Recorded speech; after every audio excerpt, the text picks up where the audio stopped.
এর ভিতরে কি থাকে? মাছ থাকে? মাছ থাকে না? বাবা, মাছ কোথায়? মাছ কোথায় বাবা? হ্যাঁ? এটা কি বাবা? এটা কি মাছ? মাছ তো এটা? হ্যাঁ বাবা, এটা আলি দিয়ে রেখে বুঝেছে? এটা?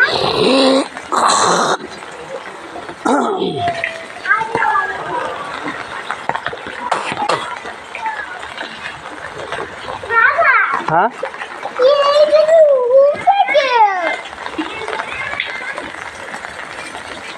বাবা, ডুবে গে। পড়ে যাবে কিন্তু ওই মেলা পানি কিন্তু ডুবে যাবে হুম